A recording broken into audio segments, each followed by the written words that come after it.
안녕하세요. 레드블루입니다. 2022년 1월 8일 기준 국내 선물옵션 산세 분석 및 향후 추세 방향에 대해서 설명하겠습니다. 1분기 선물시장의 방향은 어떻게 될까요? 나스닥은 어제 금요일장도 하락을 지속했습니다. 항생은 이미 코로나 팬데믹 3월 때 지수 수준으로 떨어져 있습니다. 한국 선물시장은 나스닥과 항생의 지수 변동성에 영향을 받습니다. 결과적으로 나스닥이 상승하지 않으면 우리나라 시장이 상승하는 데 있어서 좀 어려움이 있을 수 있습니다. 그리고 현재 미국 시장은 미국 주식시장의 53%가 개인 투자라고 합니다. 개인 투자자들은 이제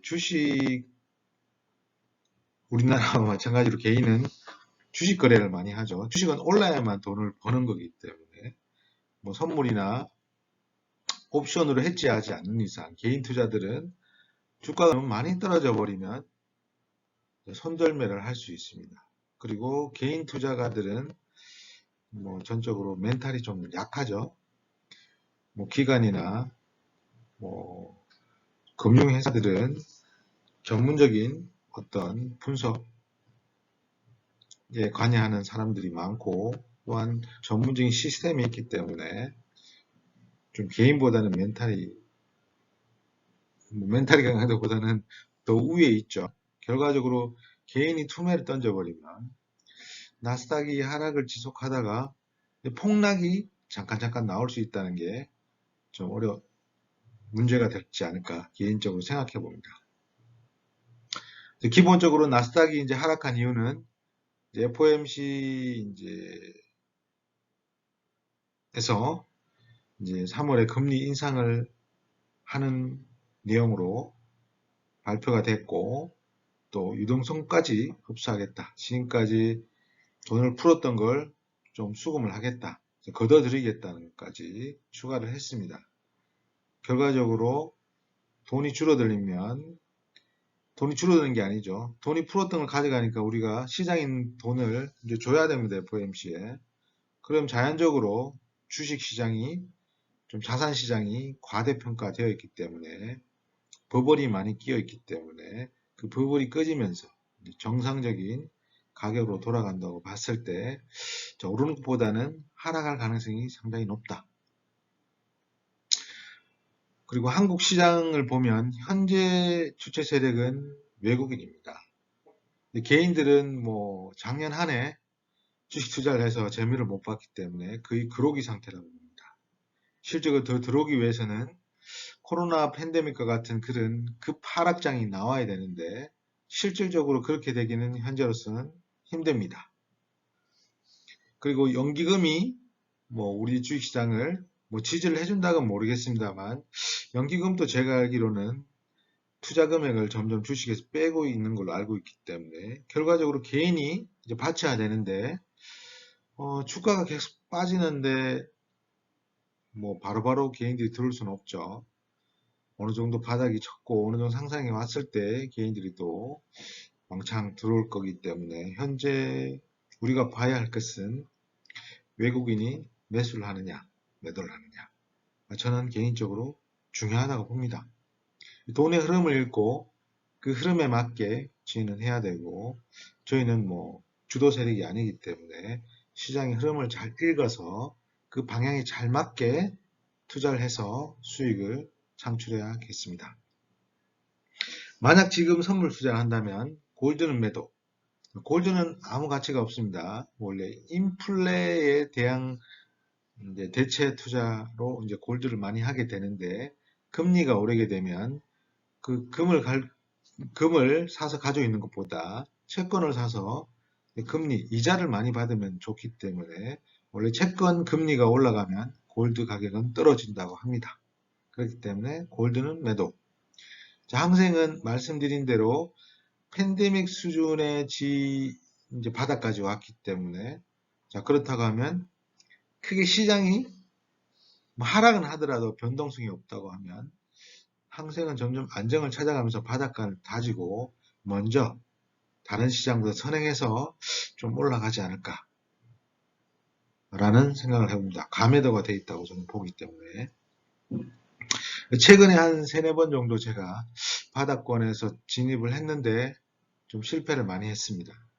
하지만 지금 지수를 보면은 점차 바닥은 굳건해지고 있다고 좀 보기 때문에 항생은 매수. 자, 나스닥은 워낙 이제 과대평가되어 있기 때문에 또한 기술주들은 금리가 오르면 하락한다고 합니다. 그렇기 때문에 나스닥은 매도를 한다. 자, 매도, 매수, 매도에 있어서 우리가 여러 가지 이제 선물, 상품을 살 수 있지만 제가 추천드린 것은 미니골드, 항생 같은 경우는 마이크로, 나스닥도 마이크로 한 두 계약 정도 하면 좀 뭐 시세가 좀 급변하게 움직이더라도 추세를 믿고 한번 가져갈 수 있지 않을까 그렇게 생각합니다. 왜냐하면 항생으로 기준으로 한 100포인트 움직이면 한 15만원 정도 플러스가 되든가 손실이 됩니다. 나스닥 같은 경우도 한 10만원 정도이기 때문에 100포인트가 그렇게 뭐 큰 손실이 아니기 때문에 추세를 믿고 좀 긴 롱 포지션으로 투자할 수 있다고 봅니다. 아무튼 여기서 말씀드린 것은 나스닥은 하락장이 지속하고 있다. 그리고 한국 선물 시장은 나스닥이나 항생에 영향을 받는다. 그렇기 때문에 특히 나스닥이 더 중요하게 볼 수가 있는데 지금 전체적으로 하락을 하고 있기 때문에 한국 선물, 한국 주식시장 단독으로 위로 치유하기 힘들 것이다. 그러면 이제 어떤 그 밴드 안에서 움직일 텐데 그러면 우리가 봐야 할 것은 외국인의 매수 매도가 어떻게 되는지 좀 눈여겨볼 필요가 있다. 그렇게 말씀드리겠습니다. 전적으로 저희 개인적인 생각입니다. 자, 나스닥 선입니다. 참고로 말씀 보여주기 위해서 제가 가져왔는데요. 보시기같이 16,770. 자, 1월 22일 날 최고가를 찍었습니다. 그 다음에 하락을 했다가 12월에 16,440. 자, 찍고 다시 하락을 했습니다. 자, 둘 다 60일선을 터치하고 기술적 반등을 했습니다. 그리고 16,658.50. 자, 세 번째 440은 뚫었지만 전고점을 뚫지 못했죠. 다시 조금씩 하락을 하고 있다가 요날 1월 4일인가요? 요때 16,654, 56, 58 전고점을 뚫지 못하고 여기서 바로 하락을 해버렸습니다. 쭉 빼버렸죠. 그 다음날은 더 빠져버렸고 3일째도 쭉 빠졌습니다. 지금 3일차 이렇게 큰 장대 음봉을 만들면서 빠지고 있습니다. 중요한 것은 기술적으로 60일 선을 붕괴를 해버렸습니다. 지금 두 번의 하락은 지지를 했는데 이번은 붕괴를 해버렸습니다. 그리고 121선까지 와 있습니다. 지금 123도 이 선이. 자, 이걸 만약에 붕괴한다. 그러면 좀 더 하락할 가능성이 높다. 올라오더라도 여기가 저항으로 작용하기 때문에 실제적으로 일목균형표도 여기 음운으로 딱 크로스가 바뀌기 때문에 MAC도 지금 음으로 지금 빠져 있고 이게 돌았어야 되는데 돌아서려면 힘이 많이 필요하다. 결과적으로는 좀 지켜볼 필요는 있겠습니다만 지금 나스닥이 하락하고 있고 120일까지도 붕괴하려고 한다. 자, 그러면 이게 붕괴하면은 기술적 지지선을 붕괴했기 때문에 특히 121선이기 때문에 기계적으로도 매도가 많이 나올 거다. 예, 사람이 아니라 기관이나 큰 물량들이 매도로 많이 나오지 않을까 그런 생각을 해봅니다. 물론 저희 개인적인 생각입니다. 현재 하락을 하고 있다. 여기서 반등을 주면 다시 올라갈 수 있겠죠. 자, 하지만 120선이 왔기 때문에 60일선도 이제 저항선으로 이제 작용을 하기 때문에 또 맞고 떨어질 수가 있고 하기 때문에 좀 조심해서 주식 매수 같은 경우는 좀 조심할 필요가 있고 저희는 선물하기 때문에 매도 포지션으로 가는 게 더 유지 않을까 생각합니다. 이건 이제 항생 선물인데 1월물입니다. 뭐 제가 전체 그거는 이제 그래프가 안 나와서 그냥 가져왔는데 이렇게 이제 저점을 한번 22,670, 22,710 두 번의 쌍바닥을 한 다음에 자 이렇게 나스닥이 빠졌는데도 불구하고 항생은 상승을 했다. 그러면 전저점을 깨지 않는 이상은 상승으로 보면 된다. 관점에서 만약에 여기서 상승을 매수하더라도 전저점이요, 그죠? 뭐 이 둘 중에 이게 먼저고 하지만 전저점을 깨고 내려가지 않는 이상은 자, 매수의 관점으로 한번 지켜볼 필요가 있지 않을까, 그렇게 생각해 봅니다. 자, 국내 선물 사물 지수 그래프입니다. 보시는 바와 같이 거의 385와 400 안에서 한 3개월, 10월, 11월, 12월, 1월달인데 3개월 동안 이 박스권에서 계속 움직였습니다. 자, 그렇다고 하면 이제 시세가 한번 분출을 할 수가 있습니다. 계속 박스로 가는 건 지루하겠죠. 그러면 위쪽으로 튀든지 아래쪽으로 튈 수 있겠죠. 지금 현재로서는 미국 시장의 영향을 지대하게 받는다고 하면 상승보다는 하락의 가능성이 현재로서는 높다. 하지만 미국이 하락을 하더라도 이 밴드 안에서 계속 놀 수도 있다. 그렇다고 하면 385와 400을 주의 깊게 보고 400을 왔을 때는 심각하게 뚫고 올라가면 매수를 해야 되고 떨어지면 매도 치고 자 385 되면 매도한 거 다시 매수해 가지고 청산하고 다시 올라가는 때 다시 매수해서 이 안에서 왔다 갔다 할 때 최고점에서 매도 치고 최저점 매수해서 수익을 낼 수도 있겠고 아니면 포지션을 한 포지션으로 정해서 상승 또는 하락이 되는지를 확인해야 되는데 385와 400을 보고 여기 분기하면은 매도 관점, 상승하면 매수의 관점으로 좀 포지션으로 가져가는 것도 하나의 방법이겠습니다. 하지만 지금 상황에서는 위로 가는 것은 길게 가져가기는 좀 현실적으로 어렵다. 내려가는 것도 그렇게 많이 빠질 건가? 잘 모르겠습니다. 솔직히 저도 개인적으로. 아무튼 385와 400에서 계속 놀고 있다는 겁니다.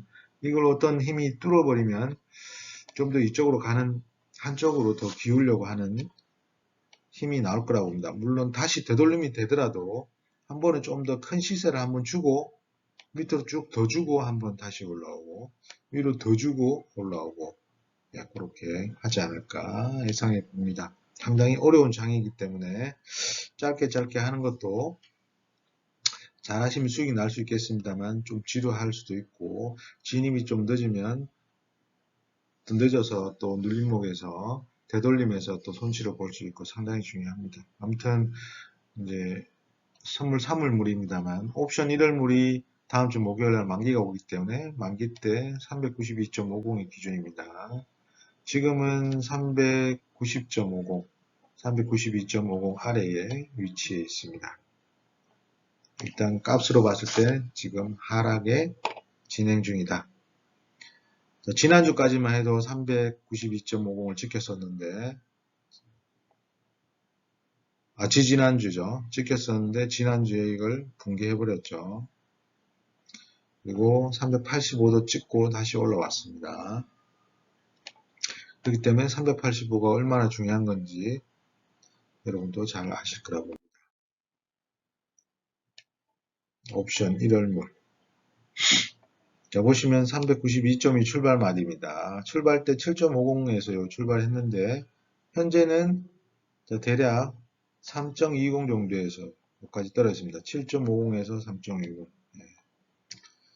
매도를 양매도 친 사람들은 이만큼 다 수익이죠. 800틱 양매도니까 800틱 정도 수익이 됩니다.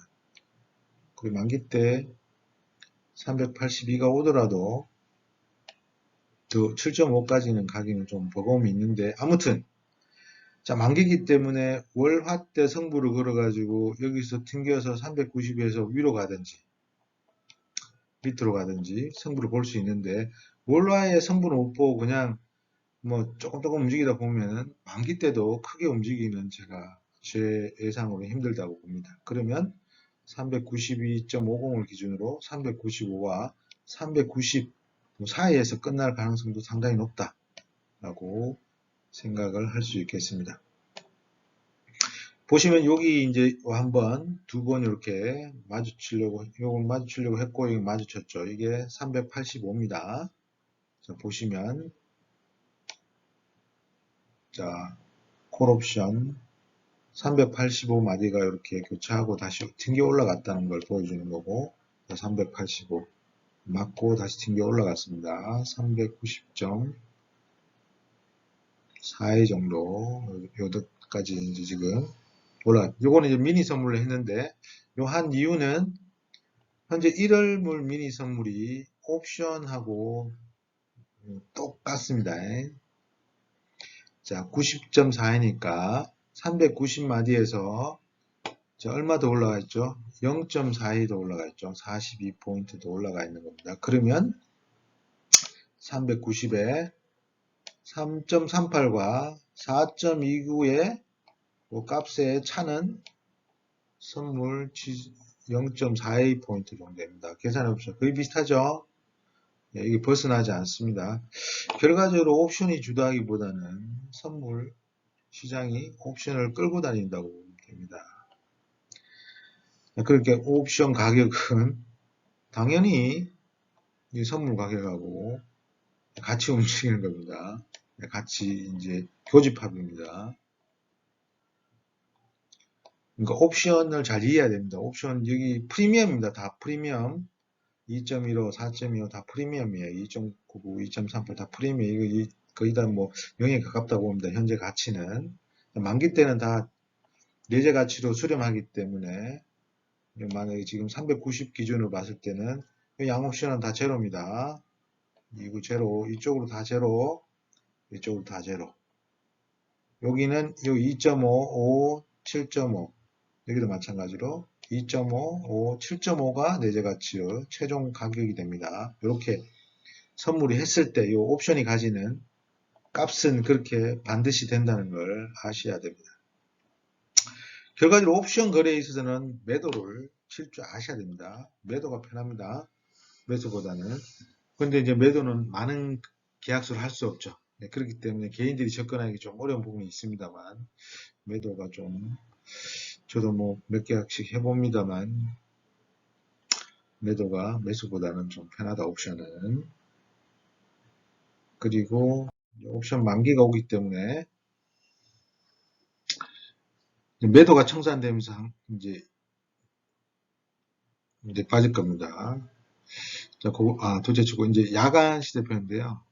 나스닥이 이제 하락해가지고 388.70까지 빠졌습니다만 저희 시장이 올라왔죠. 아마 항생 영향을 받고 올라온 것 같아요. 항생이 나스닥 따라 안 떨어지고 다시 올라와 버렸으니까 이제 우리나라장도 이제 야간은 올라왔는데 거래량이 8,000계약밖에 안 됩니다. 결국 토 일요일 지나가 월요일 날은 이 391.20 요 가격을 내서 시작하기가 좀 어렵지 않을까 저는 개인적으로 그렇게 생각하고 아마 시초가는 이제 금요일 종가 주간 종가에서 좀 더 떨어진 가격에서 시작할 수도 있다 그렇게 보는데 아무튼 뭐 현재로서는 조금 나스닥하고 반대로 갔기 때문에 요걸 지키고 요 값을 찍고 고가를 출발할 것 같지는 않다고 개인적으로 봅니다.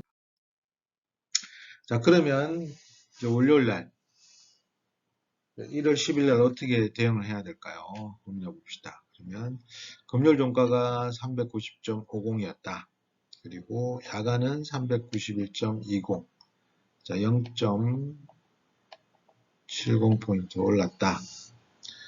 자, 하지만 나스닥이 빠졌기 때문에 요 가격으로 시초가를 하기는 좀 힘들고 390.50 뭐 가격을 하든지 아니면 좀 더 떨어져서 시작할 수도 있다. 자, 그리고 외국인이 주체 세력이기 때문에 물론 9시부터 장이 시작하지만 뭐 장이 좀 흘러야 되니까 9시 반 또는 10시부터 시작해서 11시 사이에 외국인 수급이 어떻게 가느냐. 보통 외국인이 요즘 이제 주식하고 선물하고 포지션을 같이 갑니다. 자, 매수면 매수, 매도면 매도. 주식도 매도하고 선물도 매도하고. 주식 매수할 때는 또 선물도 매수하고 그렇게 같은 포지션을 많이 가기 때문에 그걸 한번 눈여겨볼 필요가 있다. 보시고 저는 물론 선물하니까 뭐 선물이 얘들이 매수하는지 매도하는지 보면 되겠죠. 이제 선물 매수, 콜 매수 이제 상승 기준이죠. 그러면 지금 현재로서는 뭐 가격을 가지고 좀 이야기하는 그렇고 이제 당일 시가 돌파를 하면은 선물 매수. 목표가는 시가 출발해가지고 첫 번째 마디 또는 중간 마디. 마디는 보통 2.5고 중간 마디는 1.25니까 시가하고 차이 나니 마디에서 튕겨가지고 떨어지면은 바로 청산하고 좀 짧게 해볼 필요가 있다. 마디가 보통 2.5니까 최고로 보면 한 2포인트, 중간 마디 보면 한 1포인트 정도 수익을 목표로 해서 대응하면 되겠고, 선물 매도 품매수 하락으로 생각하는 거죠. 진입 기준은 뭐 월요일 같은 경우는 단위 시가 붕괴 중요하다. 그 다음에 390 붕괴하면 목표가는 385. 왜냐하면 나스닥이 지금 하락을 하고 있기 때문에 외국장이 하락하고 있기 때문에 우리나라 장도 어떤 기준점을 붕괴해버리면 하락으로 갈 가능성이 큽니다. 그렇게 개인적인 의견입니다. 보합에서 계속 왔다 갈 수도 할 수 있고요. 가격이 그렇게 움직인다면 그렇게 대응해야 되고 390 안 깨면은 또 뭐 매수가 그렇게 진행 많이 되지 않을 수도 있습니다. 여기 마찬가지로 이제 여기 제가 글로 적었는데 이제 외인입니다. 외인이 사는지 미국 시장 월요일 되면 미국 선물 야간이 움직이죠. 그때 하락하는지 딱 보고 자, 하락한다. 일단 시초가가 금요일 종가보다 아래에서 시작하냐 위에서 시작하느냐 그리고 위에서 시작하냐 그래 그럼 시가 붕괴하느냐 시가를 돌파하느냐 그리고 자, 시가 붕괴한다고 하면 매수하면 되는데 좀 더 지켜보자 그러면 시가에서 한 뭐 0.5포인트 더 올라갔을 때 진입하든지 또 하락 같은 경우도 0.5포인트 더 내려갔을 때 진입을 해가지고 시가를 붕괴하나 돌파하지 않는 이상은 홀딩을 해서 최종 시세까지 뭐 1이나 2포인트 정도 수익을 목표로 대응하지 않을까 생각합니다. 지금까지 레드 블루였습니다. 성투자합시오. 감사합니다.